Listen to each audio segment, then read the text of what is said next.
The Havana International Fair, it's Cuba's way of attracting business. This week, we saw there that plenty of nations are on board with expanding trade with Cuba, as you might guess, Venezuela, China, and Russia. But at the same time, the United States upheld a Cuba embargo in a UN vote. This prolongs decades of restrictions on the island nation. Here to discuss the increased tensions under the new administration and how this might unfold further is Vito Echevarria, journalist with CubaStandard's. So good to have you.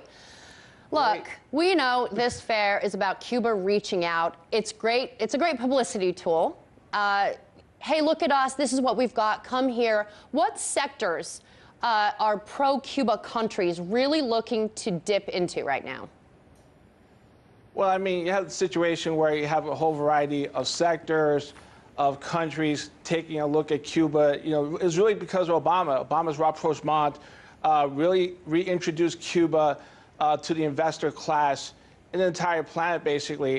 You know, many countries, many industries have taken an unprecedented look at Cuba, something that's still continuing to this day, despite the fact that you have a new administration, the White House, you know, Trump, who's taking 2 steps back in terms of encouraging any kind of investment with that country. So, you know, those countries are present there. Everybody from the EU countries, like Spain in particular, to Venezuela, Russia, and China, among others, are saying that they can care less about Trump's policy with Cuba. They want to still move ahead and do some interesting things out there.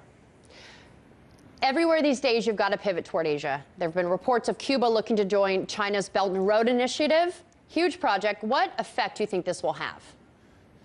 You know, well, technically, that particular project has to do with countries that are more proximate to China. You know, it's basically an uptick in infrastructure projects there. But, you know, still, China has a huge budget to spread to other parts of the world, which would include Cuba. So the Cubans want in on some of that cash that can be used to expand its infrastructure. Part of the reason why Cuba feels confident it can get a piece of the action in terms of that particular plan is because you have neighboring islands like Jamaica, for example, that are already getting infrastructure dollars from the Chinese, in particular the so-called North-South Highway that connects the northern shore of Jamaica to the southern part. So, you know, when they see that, you know, Cubans say we can, you know, get more out of China in the near future. There goes China, filling that vacuum right on time. Look, the U.S. and Israel voted no on that UN resolution to end the Cuba embargo. We knew they would. What does this mean for Cuba? We're seeing a complete unwinding of Obama's policies. Well, you know, you have the situation with Israel. On the one hand, one reason why Israel, you know, has continuously gone along with the United States in terms of the UN resolution vote against Cuba is because of the fact that Cuba has friendly relations with countries that Israel has a huge diplomatic problem with, such as Iran and Syria. The one reason why it's, you know, increasingly irrelevant for Israel to vote on this is because of the fact that over the years, you've had private Israeli individuals who have pursued their own investment projects in Cuba, such as the Miramar Trade Center. They're among the investors in that venture. And then you also have citrus projects in central Cuba, you know, that is citric products that are being exported from Cuba to Europe. That was also developed by the Israelis.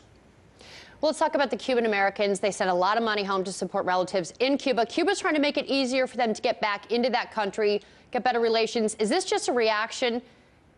Is it disapproval of Trump, or is it gearing up for that sort of power transition we're going to see this next year? Well, this is the Cuban government's tacit recognition of the fact that it does need a Cuban-American community as a source of investments. The fact that the Cuban-American community does throw money at their relatives who are able to take advantage of liberalizing policies to pursue their own small businesses, the so-called cuento propistas, in particular the restaurant and the Casa Particular owners.